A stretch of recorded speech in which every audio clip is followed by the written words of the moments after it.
امیر المومنین علی ابن ابی طالب علیہ السلام نے فرمایا، فتنہ و فساد میں اس طرح رہو جس طرح اونٹ کا وہ بچہ جس نے ابھی اپنی عمر کے 2 سال ختم کیے ہوں کہ نہ تو اس کی پیٹھ پر سواری کی جا سکتی ہے اور نہ اس کے تھنوں سے دودھ دوہا جا سکتا ہے۔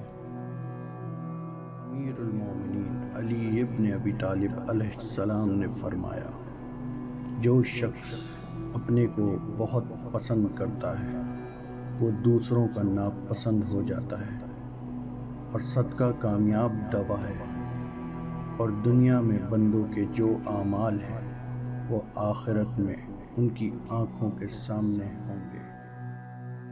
مولا فرماتے ہیں، یہ انسان تعجب کے قابل ہے کہ وہ چربی سے دیکھتا ہے اور گوشت کے لوتھڑے سے بولتا ہے اور ہڈی سے سنتا ہے اور ایک سوراخ سے سانس لیتا ہے۔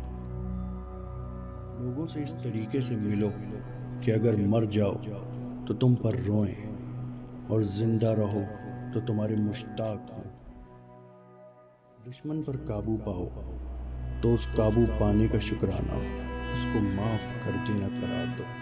جب تمہیں تھوڑی بہت نعمتیں حاصل ہوں تو ناشکری سے انہیں اپنے تک پہنچنے سے پہلے بھگا نہ دو۔ اے آدم کے بیٹے، جب تو دیکھے کہ اللہ سبحانہ تجھے پے در پہ نعمتیں دے رہا ہے اور تو اس کی نافرمانی کر رہا ہے تو اس سے ڈرتے رہنا۔ فرمان امیر المومنین علیہ السلام ہے کہ مرض میں جب تک ہمت ساتھ دے چلتے پھرتے رہو۔ مولا فرماتے ہیں کہ ڈرو اس لیے کہ باخدا اس نے اس حد تک تمہاری پردہ پوشی کی ہے کہ گویا تمہیں بخش دیا ہے۔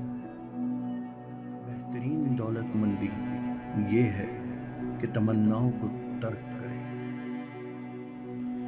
دوستوں، اگر آپ کو یہ ویڈیو پسند آئی ہو تو چینل کو سبسکرائب کریں، ویڈیو کو لائک کریں اور شیئر کریں دوسروں سے، اور اپنی رائے کا اظہار نیچے دیے ہوئے کمنٹ باکس میں ضرور کریں تاکہ ہماری حوصلہ افزائی ہو۔ شکریہ۔